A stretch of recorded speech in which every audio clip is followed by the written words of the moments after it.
Shirk, a sin Allah does not forgive if you die upon it. Muhammad Qasim has been seeing divine dreams from Allah and have seen Muhammad peace and blessings upon him hundreds of times.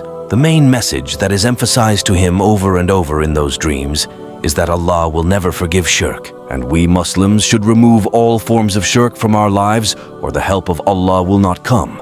Shirk is the act of assigning partners or equals to Allah in what is uniquely His, whether it involves His lordship, worship, or names and attributes. It's considered the most severe sin in Islam and is the only sin that Allah will not forgive on the Day of Judgment. Shirk can manifest in various forms, and understanding these with examples helps in grasping its seriousness. Categories of shirk in Rububiyyah, believing in multiple gods, each responsible for different life aspects. Thinking individuals like gurus or astrologers have divine power over fate or nature. Worshipping rulers or leaders as deities.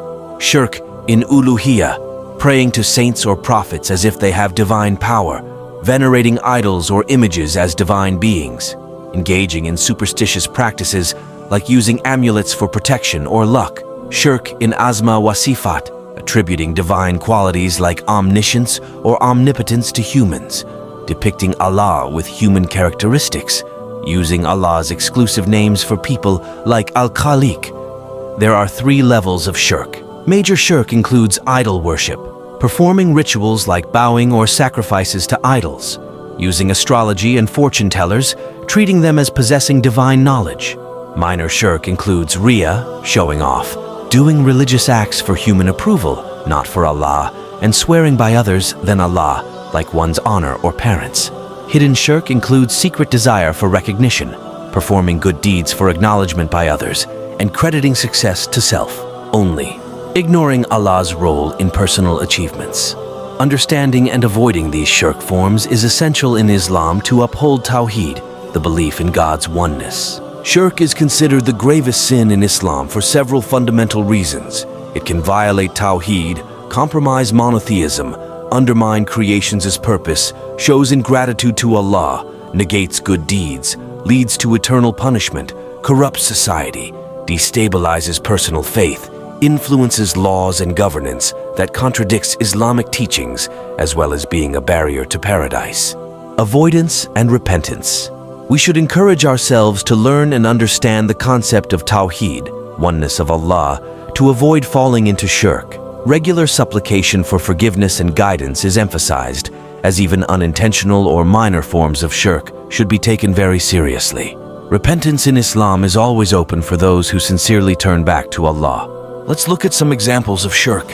Worshipping idols, bowing to or venerating statues as gods, praying to saints and prophets, seeking help or intercession from deceased religious figures, using amulets and talismans, believing in their supernatural, protective, or lucky powers, seeking blessings at graves, praying to or venerating saints' graves, practicing superstition, believing in powers controlling events other than Allah, astrology and fortune-telling, relying on them for knowledge of the unseen, believing in omens, associating luck with certain creatures or objects, swearing by other than Allah, taking oaths by entities other than Allah, believing in divine equals, thinking others share Allah's divine attributes, attributing success to self, ignoring Allah's role in personal achievements, bowing to others, prostrating in a way that implies worship or reverence, belief in magic, thinking individuals can control nature through sorcery, images on clothes and objects,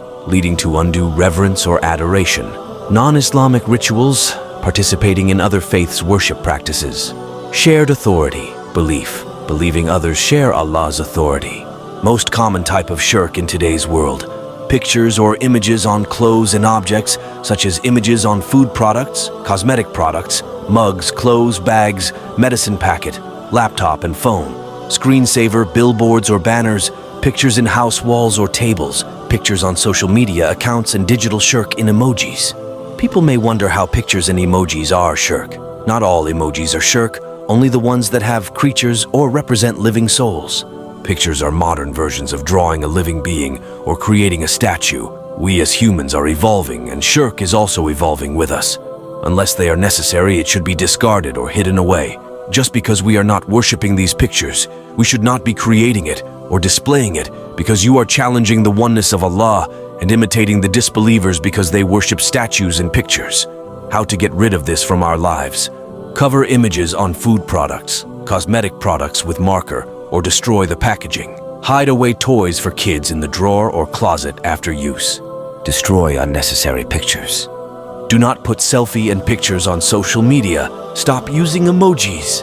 Throw away anything that has images on it that isn't necessary. There are a lot of hidden shirk everywhere in our houses. Please look carefully at every single object to be safe. You will feel a blissful change in your life after removing all forms of shirk from the house by Allah's mercy and will. Disclaimer: the reason ID and passports are not shirk is because they are necessary, but do not keep them in plain sight. Hide them away when not in use. Muhammad Qasim saw in his dreams many times that until we eradicate shirk from our lives, the help of Allah will not come. Here is a list of few hadiths that shows us the seriousness of shirk. Inna Allah la yaghfiru an yushraka bihi wa yaghfiru ma duna dhalika liman yasha wa man yushrik billahi faqad iftara ithman 'azima.